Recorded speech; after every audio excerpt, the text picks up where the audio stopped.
The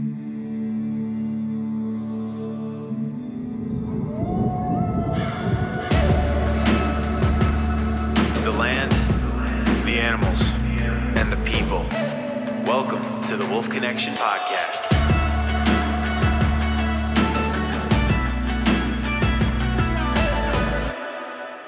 All right, early morning for me, but in the evening for my two guests who are joining us. They emailed us, probably weeks ago when we finally got our schedules together.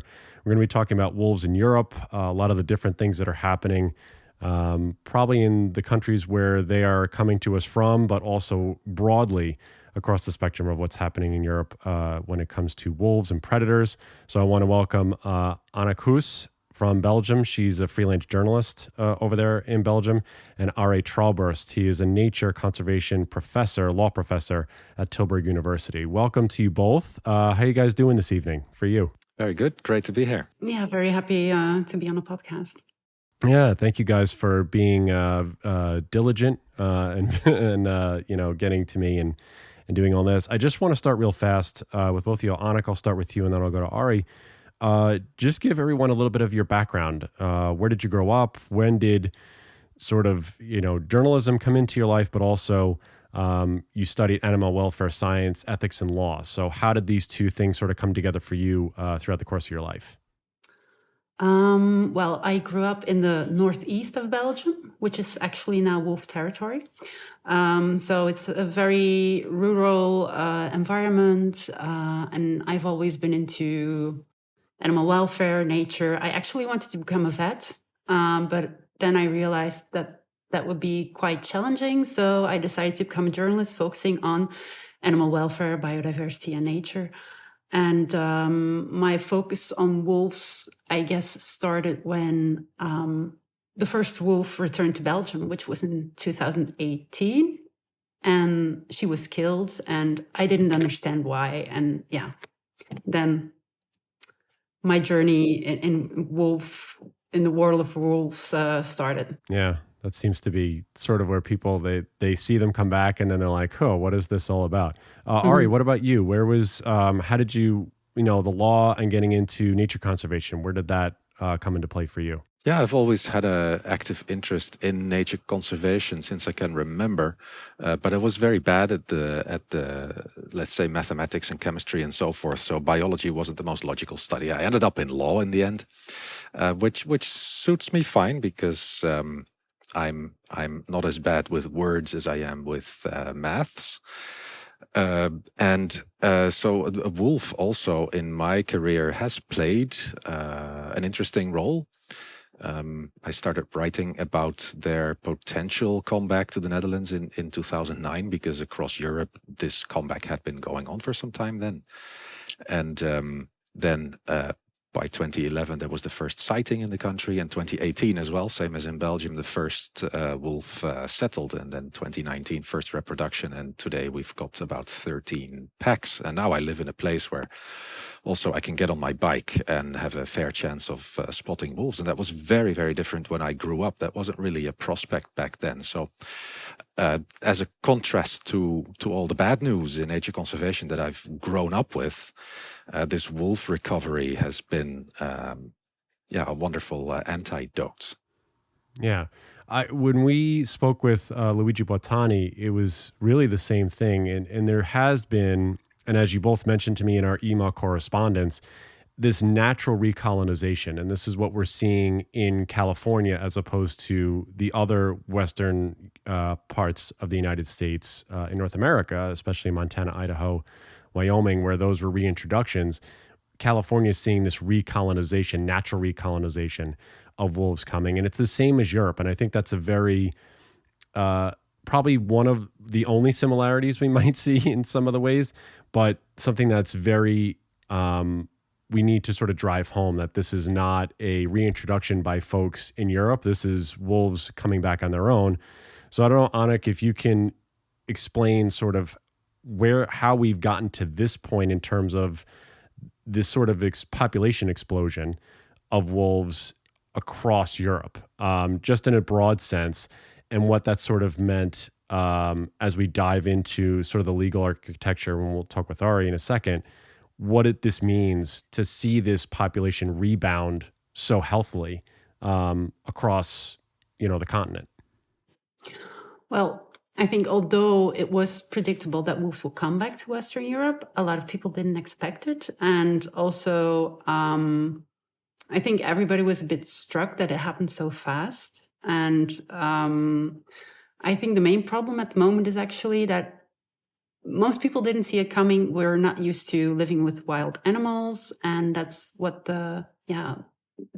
most of the, I wouldn't say conflict is about, but still, we're not used to the whole situation. And that's why it's a bit challenging at the moment to find balance for living with wolves. But yeah, Arie can tell you how they returned, the legal side. So Arie, go ahead. So as a lawyer, I tend to stress the part of law in the comeback of wolves, and I'm sometimes corrected a little bit by my biologist colleagues. But so it's been a mix of factors that has enabled this comeback. So the low point in wolf numbers and other carnivores as well was around the 1960s. And since then, one thing that happened is that quite a lot of people moved from the countryside to cities. So the part of the countryside in countries' economies wasn't so dominant anymore. So the conflict also reduced. Also, people's images and basic attitudes towards nature started to change around those years, 1960s, 1970s, 80s. And so all of that has influenced greater tolerance for wolves. But definitely the European and international rules that have been laid down in the International Burn Convention that applies across the whole continent, and also very much the EU's Habitats Directive, which is binding European Union legislation that binds all the 27 member states, has played a key role, because one of the things that did is attach strict protection to wolves in most parts of the EU, and that means that status was attached to wolves themselves wherever they went, as it were. So that was not limited to certain jurisdictional boundaries. So anywhere within the EU, when a wolf crossed a border, it carried its strictly protected status with it, as it were. And I think that's played a big role when wolves started to return to countries where they had been wiped out in the past, like Sweden, Germany, France, and also Belgium and the Netherlands. That when wolves started to pop up, there wasn't room for a free national discussion in Parliament. Does German, Dutch, Belgian society want wolves back? It wasn't a free discussion, because it was clear from the European Union point of view that these wolves were strictly protected and were to be welcomed. They cannot be shot, they cannot be removed. So that's been hugely influential, I think, because if I imagine just in the Dutch situation, for instance, if it would really have depended of a free, open, democratic discussion in Parliament, does Dutch society want wolves back? I don't think we would have been there yet. And a good example is the UK, of course, because there the wolves will not walk in. They will have to actively reintroduce them, because there's a North Sea in between. And there's no wolves there, because they haven't reached that point. So yeah, I think the influence of that has been quite big, and later on I could provide some more examples to illustrate that. Yeah, and this is something that has come to, I think, at this point now, the global conversation surrounding, I believe, not just wolves, but carnivores in general, is are there larger governing bodies, like you were talking about with, I believe, the Berne Convention, and this overarching umbrella view of welcoming carnivores back with sort of, like you say, no democratic led process of like, are we able to, as Annick pointed out, are we prepared? Are we ready for wild carnivores to be back on the landscape? How can we handle these things? Is there, I guess, Annick, you could probably point to this more on the societal aspect. What have those conversations been like as these populations have started to creep back up and, notice through these different countries as they're not, I guess, ready for these things? What are the discussions surrounding sort of these population booms? Well, I think as I pointed out that a lot of governments weren't prepared for the return of the wolf. So there wasn't actually a discussion until they were actually here. And then everybody was a bit surprised because, for instance, the Dutch government, they did have a plan when the wolves returned, but it was a national plan. And then they put the responsibility with the provinces and they didn't actually know what to do. So, yeah, and it was like that for 10 years, I think. And here in Belgium also, it was only when the first wolf walked in that the government realized, oh, the wolf has returned. What are we going to do? We have to come up with a wolf plan. So everybody was quite surprised that it happened so fast and we weren't prepared. And I think that also led to, well, in the beginning, it was like a fairy tale, like, oh, the wolf has come back. It's wonderful and so on and so on. But then they started like causing problems, attacking livestock. And then, of course, people were less happy with the return of the wolf. And then it became an issue. And I think, yeah, and then you have these, how should I say, you have these people that are very pro-wolf and people who are very anti-wolf. And those are actually the ones who are leading the debate, and which I guess could be more constructive. But yeah, it's even now, for instance, last summer, considering that wolves have been back for quite some time now, when wolves start attacking during summer, it's always the same narratives that pop up in the media, like wolves attack livestock and then kill for pleasure, and they are a danger to society, a danger to children. And there's actually very, I don't know, if you see the media reporting, there isn't any nuance or background information. They just say, okay, they killed that many animals and what should we do? And then politicians, of course, see this as an opportunity to win votes because, of course, nobody wants their pony to be killed. So, yeah, and it's like, because actually, I personally thought that we were like in a more civilized state at this moment, like living together with wolves. But like what happened last summer illustrated that we were just going back to the beginning. Like, yeah, we have these wolves, they're a problem. What should we do with it? And also now with the lowering of the protection status from strictly protected to protected, you see that politicians are really discussing like, okay, maybe we should determine how many wolves we want. Do we actually want wolves? Should we hunt them? So like the whole discussion is starting over again because the protection status has been lowered. So yeah, it's an ongoing debate. Yeah, it always seems to be sort of like these these things happen and we're scrambling to instead of sort of being prepared for the possibility of things, which I think we get all caught up in what we're doing, both individually and as a group. And then once something like this happens, we are scrambling then to sort of rewind and rebound and say, how do we deal with this problem as it situates with us?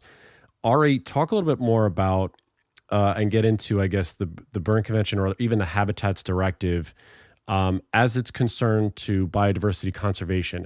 And Annick brought up that point, which I was going to get to with you, about these protection differences and sort of how these things have begun to lower. So both of these things did they set the stage, Habitats Directive and Berne Convention, for nature restoration regulation? Like, is that how these were set up, so that habitat was to be sort of procured and, saved for the possibility of wild game and wild carnivores to sort of come back? How did that situate itself to get to where we are right now? Yeah. So there's these two instruments indeed. So at the highest level, well, three levels really. So at the highest level, you'd have the global rules like the Convention on Biological Diversity that most countries are party to and bound by.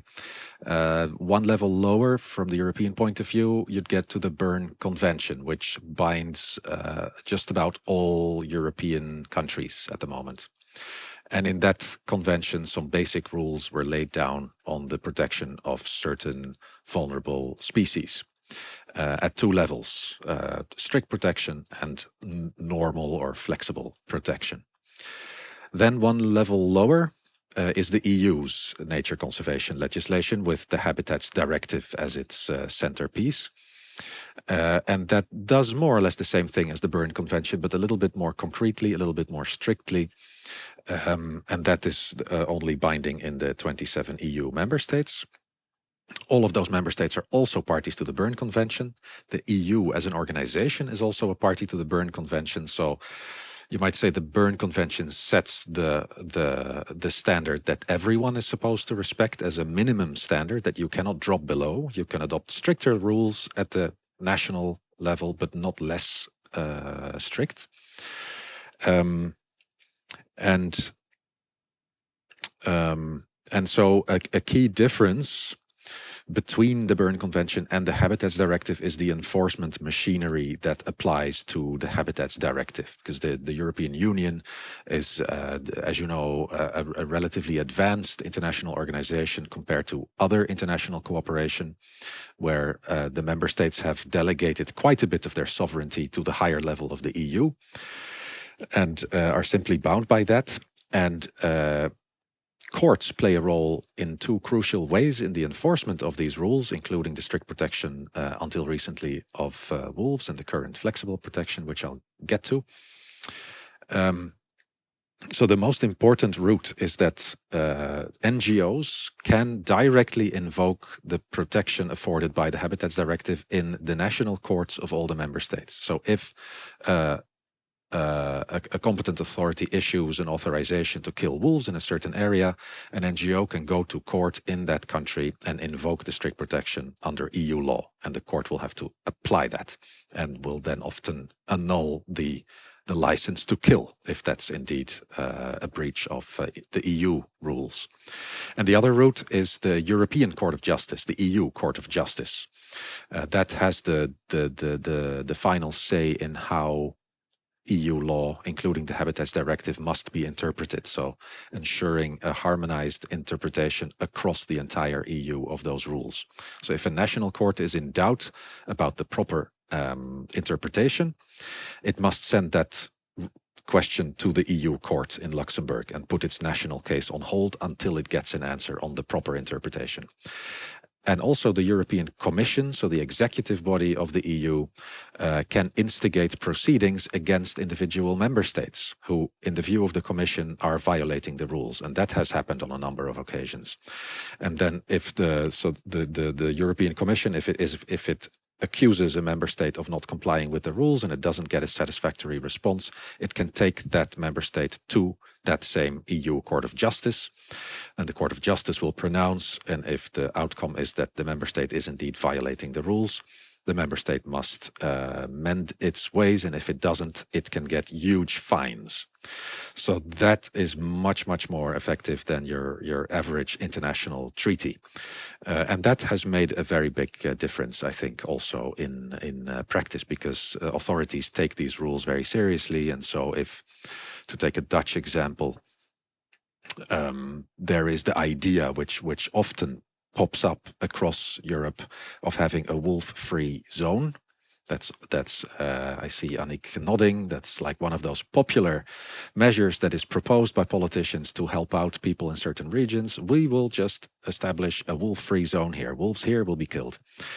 That sits very uncomfortably with the protection afforded by EU law. So when the Dutch authorities, in the early stages of wolf recovery, started to propose such things, they were pointed out by lawyers that is just a no-go, and that would end in court and be reversed. So they've never really seriously tried to establish wolf-free zones just because of those EU rules that are there.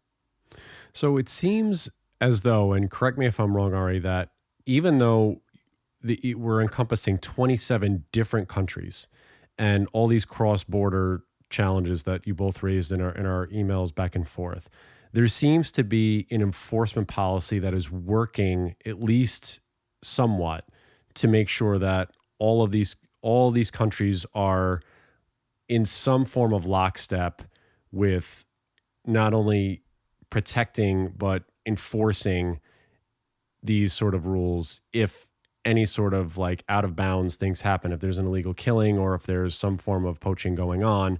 There seems to be directives in place to make sure that the rules are followed. Am I correct in that? Yeah, so illegal killing remains a tricky thing to address. I mean, in Europe as anywhere else, shoot, shovel, shut up is a rather effective strategy in many regions. So there's definitely illegal killing going on, but the main influence, I would say, is at the level of government policy. So if a government comes with a proposal to drastically lower wolf numbers, for instance, that happened in Sweden very recently, but my example goes back further from the early days when wolves returned in Sweden. Their reaction was, we're going to have a ceiling on the limit of wolves that we are going to allow here, 200. And then the European Commission came knocking on the Swedish government's door and said that would not be in compliance with your obligations under the Habitats Directive. And then the Swedish authorities again dropped that idea of having a maximum number of wolves at that time. And compare that with the neighbors in Norway. Norway is not an EU member state. So they are bound only by the Berne Convention that doesn't have a very effective enforcement machinery. And in Norway, they have been getting away with a very, very restrictive wolf policy, whereby only a small slice of that huge country is wolf country. In the rest of the country, wolves will just be removed. And within that small slice of the country, there are only 6 packs, maximum of 6 packs. Every surplus is removed every year. And so if they would have been an EU member state, they would not have gotten away with that, I imagine. But that shows you, the comparative example shows you the added value of this EU machinery. And when we talk about that, because you make a good point, is that if they're bring this into the suitable habitat area, if possible, in terms of the law, because if there are certain countries that are they coming back and saying there's not enough room, meaning like suitable habitat for a carnivore like the wolf to occupy that would work well for them? And does this overriding with the Berne Convention or the Habitats Directive not jive necessarily with what's available on the landscape? Is that something that has ever come to, a conversation that we have to abide by the rules here and allow the wolves to be here? Is there the suitable habitat for this animal with, the way, obviously every country is different and the way they're laid out? Has that conversation ever come to these types of issues?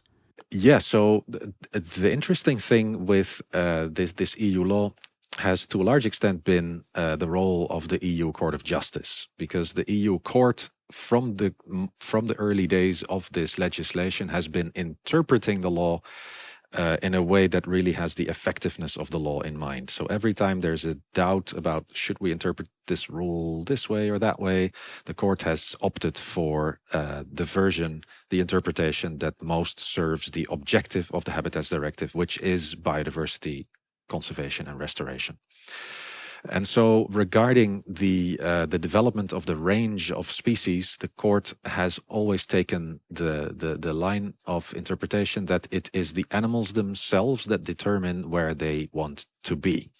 So also with the designation of protected areas, the Natura 2000 regime, we haven't mentioned that yet, but that's also a very influential part of the Habitats Directive. Obligation to designate the most suitable areas for every listed species as a protected Natura 2000 site, and then protected for that species. So the question, where do you have to put those sites, which the member states faced in the early days, particularly the question, can we take into account socioeconomic considerations and let the birds and the wolves and the beavers settle in the area where we want them to be?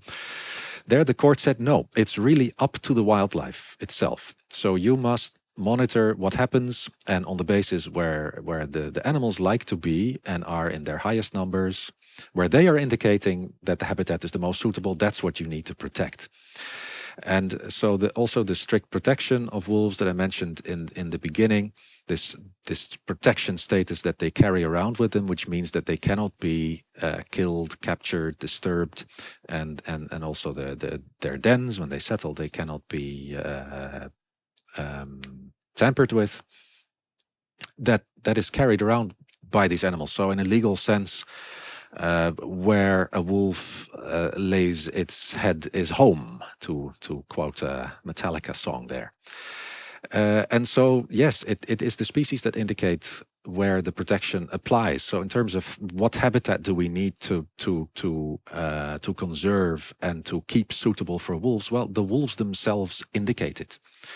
So that's really the approach, and that I think has been quite revolutionary and influential in the way that this European legislation has had an impact on nature conservation in the very busy continent that we live. Yeah, I would say absolutely. Annick, from your perspective and from your expertise, and we talk about the societal angle of what Arie just spoke about, where the animals are making the claim to the land, and so people have to work around that. When you talk about, the balance between governing bodies explaining what to do and now society have to adapt and change, and you put that in the title of one of your pieces is "Who Should Adapt, the Wolf or Us?" What's, to Arie's point, where is society on that track of trying to either are people looking to rewind back to a point where there was coexistence on some level with people who were shepherding and stewarding the land hundreds of years ago and being able to coexist, or where do they sit in that vein when they're being told by the governing bodies the animals are picking the places, we have to adapt around them? Are they willing to create plans in those places? Mm-hmm. Well, actually, we recently did this project with journalists from different countries, from Sweden, Italy, Poland, Czech Republic. And actually, it was interesting to see because in the Netherlands and Belgium, we always say we can't have wolves because we're too densely populated, so there's no room for them. But when you go to Sweden, they say exactly the same. Although the landscape is completely different, there's plenty of room. So, and also, it doesn't actually matter which country you go to. A lot of people think, well, it's nice to have wolves, but not here. Maybe they should go back to where they came from, like Poland. Most people say wolves can go back to Poland because that's where they came from. So I guess it's still difficult to make people aware that, in fact, wolves are very adaptable and they can adjust to a lot of places. But yeah, for instance, in Austria, you also have this debate because they have this shepherding in the mountains, and they are very much against wolves. And they also say, we can't do our work when wolves are around, so they have to be removed. And that's also been a court case regarding Austria, because maybe Arie can also explain, because it also has to do with the favorable conservation status, which is also now becoming very important, because seeing that the protection status went from strictly protected to protected, you notice that some member states are really discussing, okay, maybe now we can start hunting wolves more frequently. Where do we want them? And also even in Germany, which has a significant wolf population. I think it's 2019 packs at the moment, and which was quite remarkable. And at least I had the impression that Germany was doing a good job in coexisting with wolves. They even now are discussing wolf-free zones. So it's, or at least that's my impression, that since protection status has gone down, like lobby groups and politicians see opportunities to reclaim the land. And yeah, that's actually interesting to see, but I don't know if interesting in a good way. So it actually more intensifies the debate even more, or at least that's the impression I have. But there's also a difference between countries where wolves never disappeared and where they recolonized, because, for instance, like in Italy or in Romania, where wolves have been like forever, they are more tolerant towards wolves, whereas where they recolonized, it's really a discussion like, oh, should they be here? And yeah, if they stay, how many do we want? And yeah, that's quite interesting to see. And I don't know which way it will go, but yeah. Yeah, and the urbanization part of it is huge, because when we spoke with Luigi Boitani, it was really that same thing, that wolves have adapted to this urban lifestyle, much like the coyote has, because Europe is so densely populated and really put together, and the borders are very, very close. And so there's not this, you could be, from Italy, from one country to the next, probably in one day, if you're a wolf, or in a couple days. So there's really this back and forth of, they're extremely adaptable, and they're learning how to coexist on their own in situations where the wild game may not necessarily be present as much as it would be in North America. And so they have to find different ways to hunt, to feed, and to get their sustenance in these different areas. So you brought this up, Annick, and I'll ask Arie about the protections, because I know he mentioned it, now you mentioned it. So Arie, talk about the differences. It was strict, flexible, and then there's area also, which I think you also mentioned.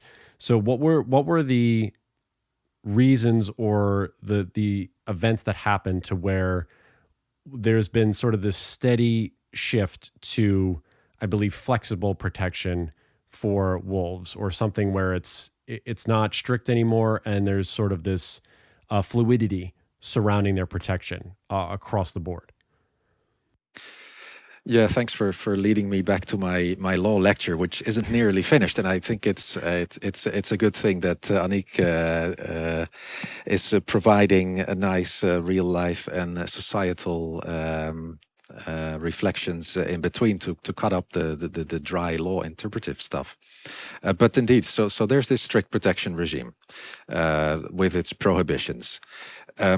And it's important to stress that exceptions have always been possible. So there's a derogation possibility, which means that when three conditions are met, wolves can, in certain circumstances, be legally killed. So that the first condition is it must be for certain listed purposes, and those purposes include prevention of serious livestock damage and public safety. The second condition is that there is an alternatives test. So if livestock damage prevention is the purpose that a certain government wants to allow killing wolves, then the question arises, are there other ways that are non-lethal that can also achieve that purpose? And if there are, you must opt for those. And the third condition is the concept mentioned by Annick, which is favorable conservation status. So that is sort of a non-negotiable bottom line obligation that member states must always meet regarding all of these listed species, whatever list they are on.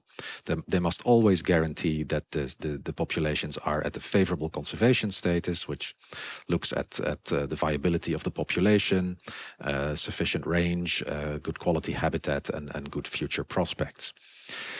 And so that third condition for making exceptions to strict protection is that the exception that you want to give, the wolves that you want to kill, may not have the effect that that population will then not be in a favorable conservation status or not get there. So that's the strict protection regime. The flexible protection regime, let's call it that, where wolves have been transferred to last year, during the last year, there the basic primary obligation is just ensuring that there is a favorable conservation status. So killing, hunting is in principle allowed. Authorities do not have to explain for what purpose that is happening. They also don't have to show that there are not alternative ways of achieving those purposes. They must just ensure that if they allow killing, hunting, culling of wolves, they must demonstrate on the basis of good science that their policy is compatible with the maintenance of a favorable conservation status. So that's the new regime. And then this concept of favorable conservation status has become really important now, because it's sort of the only big obligation that governments have. So the question what that means is now the central question. That was always somewhat a discussion amongst scientists and policymakers and courts. But now, recently, there's been more clarity forthcoming on that issue from the European Court. So one of the big and practically important questions has been the question of at what level must a favorable status of populations be ensured. And I think there's a parallel here. There's quite a few parallels if we look closely with the American situation. Because if I'm not mistaken, there also from a legal point of view, it's important to say at what unit you're looking at. Is it wolves in the Northern Rockies, or is it all wolves in the Western US? Easier to meet your targets for a really large population than for a smaller geographical area. So that's been one of the big questions, like, is this something that member states must achieve individually, a favorable conservation status? Their biologists have always said, well, that's problematic, because a viable population on the basis of the current science seems to mean that there must be an effective population size of 500, and that seems to sort of correspond with 500 wolf packs. That's a large number of wolves, and to take the example again of the Belgium and the Netherlands and some other small member states, that's never going to fit. I was going to say, is that 500 packs per country, or are we talking 500 packs overall? 500 packs per, or for the entire EU?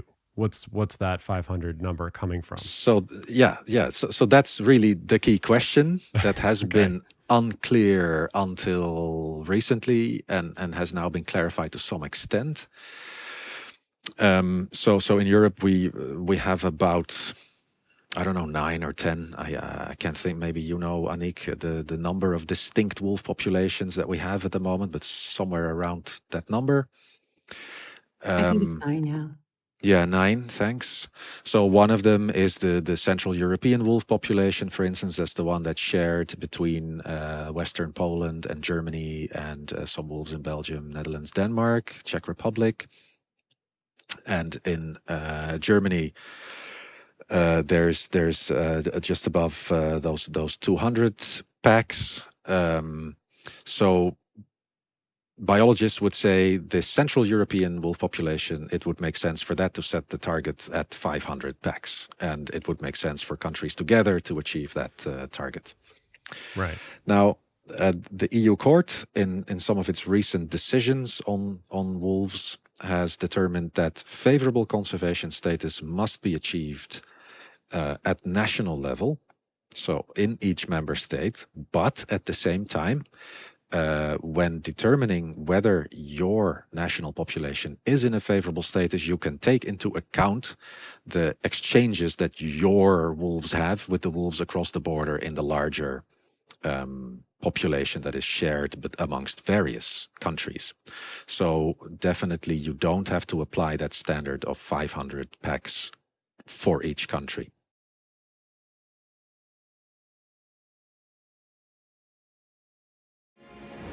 The Wolf Connection podcast is now sponsored by our new partner, Jacques-Marie Mage. This LA-based brand is known for their limited edition, handcrafted eyewear and luxury goods. but also for their stewardship program, which supports various nonprofits and individuals who are working to protect a future for wild wolves. Wow. So if we zoom out real fast and just think about the larger picture, two things, Arie. Do you think this approach now to sort of these coexistence measures are aligning or conflicting globally with the biodiversity goals, like the EO for the rest of the world? And you mentioned, do you think there's where is the strongest, I don't want to say clash is probably the wrong word, but where is the strongest sort of conflict's probably another word, but anyway, you get where I'm going, between, ecological science about saying, from a biologist's perspective, and legal or ethical constraints with these countries? Because there's so much there, now with everything sort of coming back down a level. I don't know if you can, dive into either of those two things or put them into one. I know that's a lot. Yeah. It is a lot. So cut me short if I ramble on for too long. You got it. I'll be your cutter. So go ahead. Yeah. So it's indeed important to bear in mind that the European countries and the EU have to also stay in line with their global commitments under especially the global biodiversity framework that has been agreed in the context of the Biodiversity Convention.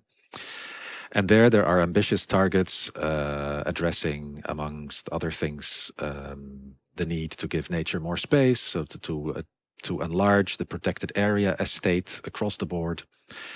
Also to have ambitious targets for restoring degraded ecosystems and species recovery, and also for moving progressively from situations of human-wildlife conflict to human-wildlife coexistence.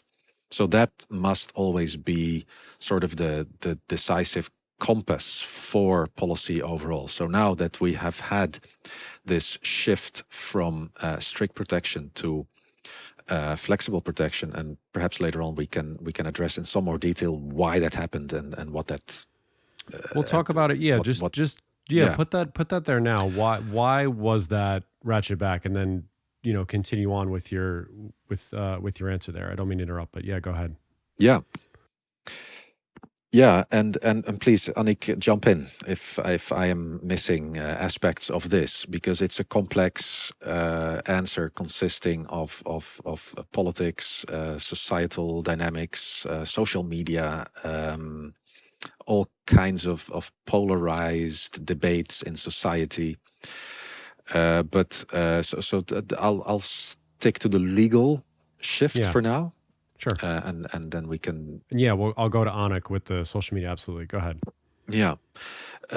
So a few years ago, there was no support within the European Commission, so the executive body, and also not within the EU member states for a downlisting of wolves, because Switzerland, also not an EU member state, but which is bound by the Bern Convention, which has its name from the Swiss city of Bern. Switzerland has proposed in the last few decades several times to downlist wolves from strict protection to normal, flexible protection. The EU has always been opposed to this, has always said, and the last attempt was in 2022, so that's very recent. And in 2022, the European Commission and the EU member states still had the firm position, no, there is no reason to downlist wolves at this stage, not if we look at the numbers of the population, not if we look at the threats, not if we look at any reason for downlisting or any problem that would be solved by it. So that was the position. And then some quick changes happened in the political dynamics, and the killing of a pony of the leader of the European Commission, Ursula von der Leyen, by a wolf was added to the mix.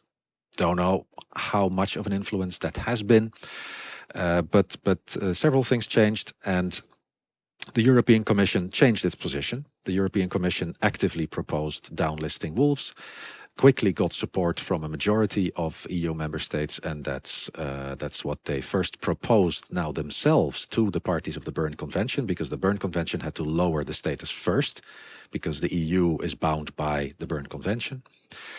So that worked. And after that, the European Commission set in motion an amendment of the Habitats Directive to move the wolf also from the strictly protected list Annex 4 to the flexible protection list Annex 5. And there's some legal questions over whether they did that the right way and with sufficient support, but fact is that it happened. Right.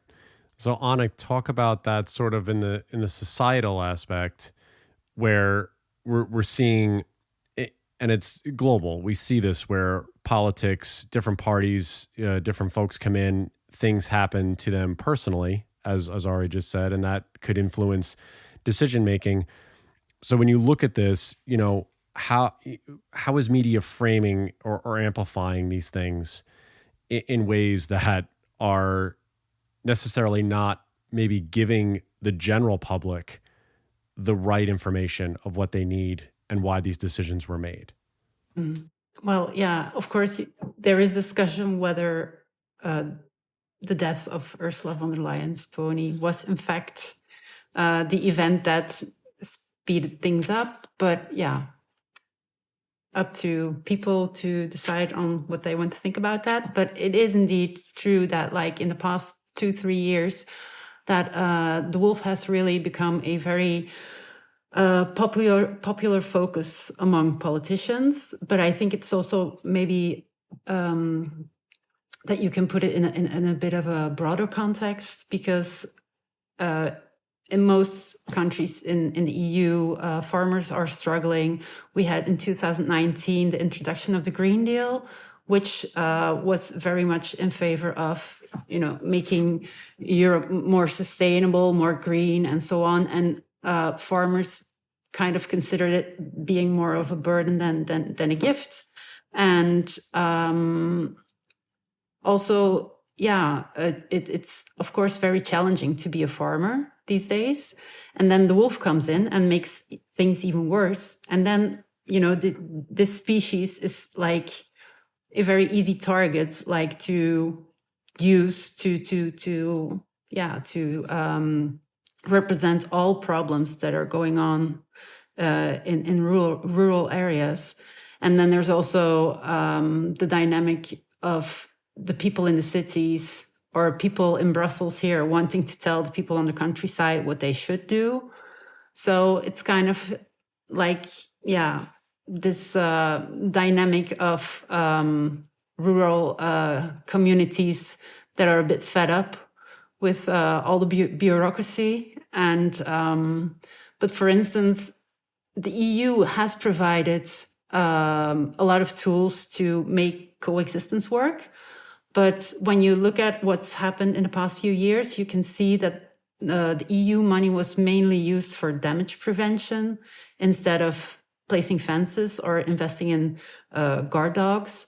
But to my opinion, that really doesn't solve the problem, because a farmer doesn't like it when his animals get killed. And of course, if they give you compensation, that's okay. But still, if wolves come back, it happens over and over again, and it doesn't really solve the problem. So although the European Union says that it has promoted coexistence in the past, I don't think that we did that good of a job. Also because a lot of member states didn't use the European money to help farmers to protect their animals. And also, yeah, farmers sometimes just don't know that they can get money to protect their animals. So it's also, yeah, sorry, go ahead. Yeah, I know. I was just about to say, and you said it before I was able to jump in, is there are many parallels here to what we see here in the United States or in North America when we talk about this rural-urban divide, and also about what monies are available, what tools are available.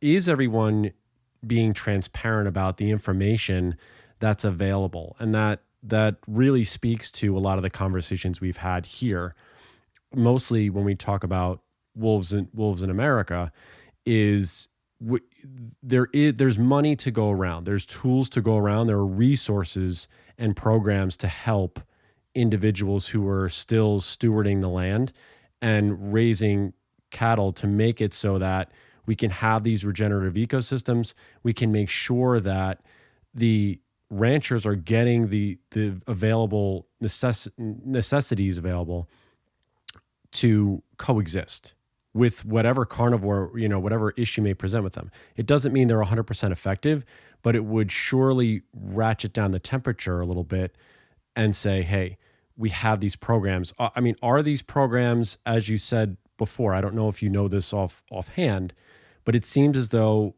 are the programs underfunded? Are they simple? Is the money or the instruments not getting to the places it needs to go? And is the instruction there for them to be able to put these things in place? Well, I think it's mainly up to the member states to decide whether they want to use the EU money to introduce protective measures. But for instance, Austria never used EU money to protect or to support farmers to protect their animals against wolves. But here, for instance, a good example is here in Belgium. We have the wolf fencing team.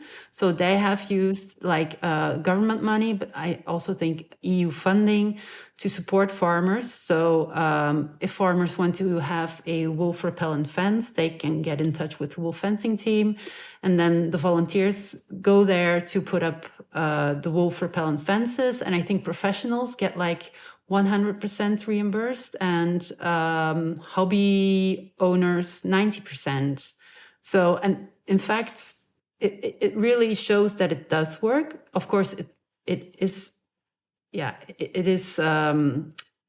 demands a bit of effort, but also I think it's important because here with the wolf fencing team, people go to the farmers to explain okay, you can have this type of fencing and this money is available and we will help you to apply for the funding and so on. So they are really helping the farmers to do the right thing, whereas maybe in other countries, farmers don't even know that these types of funding exist. So it's also a responsibility of the member states, I guess, to decide whether or not they want to really invest in coexistence. Yeah. And it's got to be available and transparent for all. Arie, for you, when you see that on the legal side, is there language within these obligations, as Annick was saying, to distribute this money in a certain way? Or is it sort of left to everyone's own devices to be able to do that? Because this seems, again, the parallel to the United States when we talk about carnivores in general, not just wolves, is that there are monies to be had and tools to be had, but it doesn't necessarily get to the people it needs to promote this idea of coexistence, biodiversity, and this overall environmental, the overall health of the environment in whatever country you may be in. So is there language in there that's complicated, to say the least, for someone to try and understand where they can find this stuff? Yeah, so that's indeed a matter of discretion at the national level, how each government wants to arrange for these compensation and prevention subsidy systems. But I think the key point is that they must aim for coexistence and make that possible and not more difficult. And so in the Netherlands, it's one of the key issues is clearly that the authorities have been unwilling to reach the point where they say, okay, we're going to keep compensating losses of sheep and other livestock to wolves, but at some point, a condition for accessing that money is going to be that you have done a sufficient effort to protect your animals. So you must have fences or dogs or something like that. And if you've done a good effort and still, despite all of that, you get losses, we'll still compensate it. But if you don't do anything, that compensation is going to stop after a certain date. The government hasn't been willing to do this, probably again for reasons of political dynamics, fear of backlash from whatever From voters, I'm dynamics sure, go to on. have, yeah. Go ahead. Yeah, but I think the key point from also an international law and policy perspective is that governments have a key role in enabling coexistence and promoting coexistence, and this is really key, explaining why this is logical and necessary and sensible. And that's where many governments in recent years have been dropping the ball, if you ask me. So very often, when people complain about the protection of wolves, the response of authorities has been, yeah, well, we are legally obliged to afford strict protection to wolves. We are not allowed by the European Union or the Berne Convention to shoot these wolves. So sort of just pointing to a legalistic argument, implying that we would like to shoot wolves, but we are not allowed, unfortunately, instead of explaining the story that wolf restoration and all the rest is part of the very necessary ecological restoration that we need to be pursuing for many obvious reasons, the long-term flourishing of human societies, but also because we've recognized the intrinsic value of nature. And a very important reason that is often left out of this discussion, but I think is absolutely crucial, is the issue of solidarity amongst countries globally, especially between the rich global north and the not so rich global south, which on paper we've all recognized, all countries have recognized the principle of common but differentiated responsibilities, which says not all countries have the same burden. Those countries that have contributed most to environmental degradation must do a bigger job in restoring the damage. Also, those countries which have most means, economic, financial expertise, to restore damage to ecosystems, again, those countries must be the ones that take the lead. And that is precisely the countries in Europe, in North America, that have done a lot of damage to our ecosystems historically, and also have the means, economically, financially, technically, to pursue ambitious restoration. So if you don't look at this global level, then you miss the key aspect of the current situation, in which often silently and unconsciously people in European societies, among to take that example, would very much like people in Eastern and Southern Africa and the Indian subcontinent to keep coexisting with lions, tigers, elephants, hippos, and so forth. Very, very dangerous and harmful animals, very difficult to coexist with. So if we in the global north expect people in Tanzania, India, and so forth to keep coexisting with those animals while their living standards are so much lower, they're really struggling to get by in those rural areas, then it becomes very hard to say that one cannot really expect from us as European societies to coexist with wolves. Wow. Yeah. And I mean, that's when you look at it on a global perspective, it sort of makes more sense. I mean, Annick, do you see, to Arie's point, is there sort of this divisiveness that happens?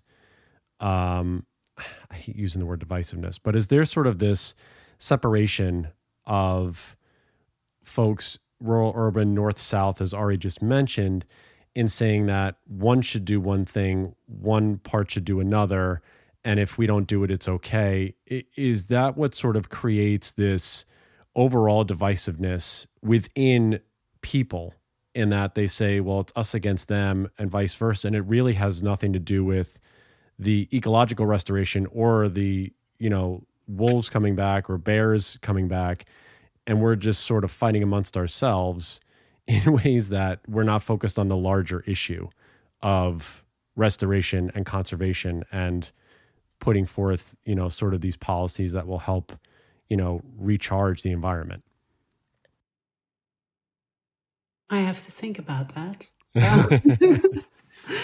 No, I think, well, what you see in the wolf debate is also, because I just realized, because you asked a question about the media and I didn't answer that. That's fine. Go ahead. You can So, certainly. but yeah, but indeed, the media also plays a significant role in how people view like the return of the wolf. And I think that also illustrates how polarized it is, because you have very pro-wolf people and very anti-wolf people, and those are actually always the ones that are in the media, and that also gives the image impression that the image, yeah. yeah, Okay. that like a lot of people are against wolves. Well, in fact, there was just recently a study that was published, I think, a couple of days ago, that actually illustrated that most people are actually in favor of the return of wolves, despite that the media is like framing the return in different kinds of ways. But it's just maybe the perception that politicians also want to keep alive, that we are against the return of wolves, while in fact, both in rural areas and urban areas, people think that the return of wolf is in fact something good. But it's like the media and the politicians and the pro and anti-wolf organizations that like create this atmosphere like that they aren't in fact welcome, or they are, depends on which side you are. And when we look at like the anti-wolf side, it's mostly like the farmers and the hunters that are against the return of the wolf. And those are then considered the ones that are creating like this whole polarization and why we can't live together with wolves. But there's also this example from the Netherlands, like with the animal welfare organizations, that they also actually can damage the reputation of wolves, because there was this case in the Netherlands with a wolf, which, he had a bit of problematic behavior, and then there was a suggestion to use paintball guns to make him scared again from people, because he was not really attacking, but he was coming too close. He was habituated, it seemed like he was comfortable in that space. Yeah. And then specialists suggest, maybe we can use paintball guns to make him scared again of people. But then the animal welfare organizations went to court, and then the judge said, "Oh no, we can't do this because it's animal abuse." And then there was a suggestion of putting a collar on so that they could track the wolf. But then again, they went to court, and now the wolf can be killed. But in the meantime, he was showing problematic behavior, and because this wolf wasn't taken out immediately, well, I think he's still alive because they don't really know where he is at the moment. And of course, it's important to kill the right wolf, which is also, of course, challenging, but that's another discussion. But like the way that animal welfare organizations deal with this situation is also harmful for wolves in general, because then it escalates and media bring these stories of one wolf like grabbing a child, and I guess it was all over the news in Europe. And that's really bad for the reputation of wolves. So I do think that sometimes it is necessary to take out wolves. Although, I do like wolves, but in certain situations you just have to. And that's also something that this study illustrated. Like, people are in favor of wolves, but they also want to be able to kind of manage them so that it is comfortable to coexist. But it's this line. Yeah, it's this line that we've talked about here on this podcast many times. Just even with folks that we've, that were part of the wolf reintroductions here and the management that goes on in North America, is that there it's important to understand that if there are wolves that are problematic, meaning that there's a behavior that is consistent, that isn't changing through methods of, deterrence or non-lethal methods, is that, as you said before, and look, I'm not for killing, animals, but if it's taking out one to save the overall population, I think that would, if that option is available in extreme cases, that I think helps out the larger conversation, because then you can reach across the aisle and have more conversations in the middle, like you were saying. If you get rid of sort of the sides that are polarized to the ends here,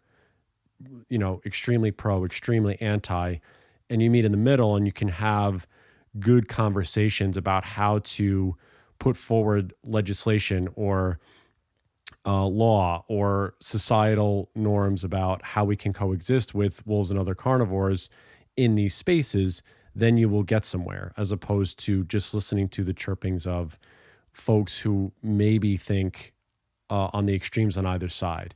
And so the middle is always where we try to stay, is that, all life is precious, and there's ways that we can coexist. And, if there needs to be, like you said, an extreme measure taken, if a wolf is habituated to the point where it's somewhat dangerous, or any animal, it has to be sort of rectified in that way. And I don't condone that, but it's the nature of life, I think, in this scenario.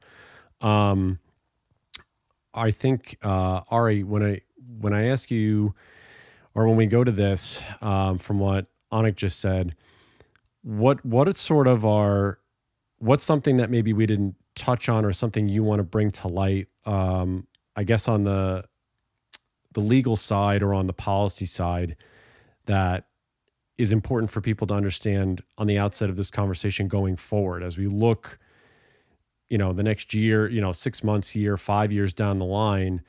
What are the things for people to keep an eye on in the EU in terms of these protections, these restoration efforts for the environment? What are things for everyone to look at and sort of gauge where things are going from our conversation today? Yeah, in that regard, I'd like to build on some of the aspects that Annick has highlighted. Go ahead. And also build on some of my prior comments. I think one really, really, really crucial aspect is the need for governments to have a consistent story, and to stick by that story, and to explain that story as often as needed. Of course, listen to all stakeholders, but at some point, on the basis of the available science, on the long-term needs of everyone involved, you have to make a plan and say, this is where we're going to go, and this is how we're going to do it. And if some people pay a higher price than others to get to where we need to go, human-wildlife coexistence, ecosystem restoration, then the people who have to pay a higher price, we will stand by them, we'll help them. We'll agree on a few rules of the game, and we will stick by those rules. So to elaborate on the example of a problematic situation with wolves that pose a safety risk for people, it's a matter of building on the scientific protocols that have been around for a long time, that tell you in what situations there's a real danger, what measures you need to take. Then I fully agree with Annick. If you've said that you would take those measures, you should take them. So if collaring a wolf is what you were going to do, then you do it. And if the risk keeps happening, then 3 strikes is out, something like that, and you take out that wolf, and you do that. But now, government authorities, decision makers are so often so indecisive, and apparently so scared of what the reactions of the public or a segment of the public will be in the media, in the social media, that you get this dynamic of nobody wanting to stick by those long-term plans. And I think that's the key challenge, both at the European level, at the national level, at provincial levels, to just try to have leaders that build on science, that don't dispute science, and that just do what they agree. And then we fortunately still got the courts. That's sort of our last line of defense in these turbulent times, where national and also the European court are firmly drawing some lines in the sand. But of course, it cannot be just for the courts to keep drawing those clear lines. It must be politicians, legislators themselves. Absolutely. No, I agree. And it's all of it. Annick, for you, is there something that either we didn't dive into that you want to, as your last point here, looking at this overall in society, and it's this conversation has so many levels to it and has so many different trajectories. What's something that you would say people want to take out of this from the angle that you bring in the society and the societal angle that we see in Europe going forward? What are we going to be looking at and paying attention to as the next 6 months, next year, 5 years from now, in this sort of debate, in this back and forth of ecological restoration, wolves, bears? Even I was reading some of your articles too about them, about to sort of keep up to date on as they go forward with this. Well, I think the thing that's a bit lacking at the moment is education, because people living in wolf territory, they sometimes just don't know what to do when they see a wolf. And to my feeling, there's at this moment not enough effort made to educate people, learn how they have to coexist with wolves. Like if, for instance, just put the dog on the leash instead of like letting him wander around in the forest, because that's also an issue now, I think, in the Netherlands, that dogs get attacked by wolves. Of course, they see them as enemies. So it's like people still think that they can just do whatever they want and that the wolf has adapted to us. But in fact, the wolf is here. So, and we share our nature and forests with them. So we should also think about, okay, is it still okay if I do this or that? And that's something that I think people are still not really considering, which makes it challenging to live with wolves, and also keeps the debate going. Like, for instance, if a dog is attacked, it's all over social media and in the press, and then the wolf is a problem, not the person letting his dog wander around. So we really need to learn to share our space with wolves, because otherwise, it just keeps being a problem, I guess.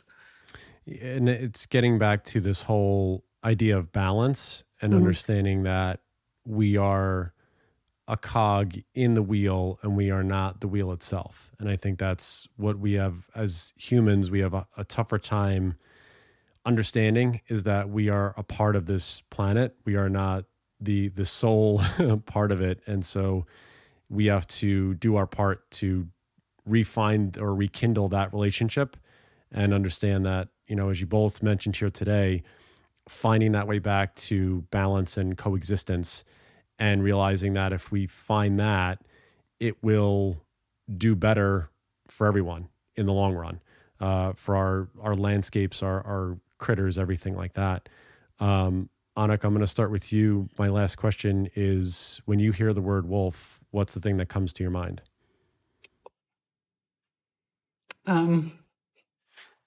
Nothing, apparently.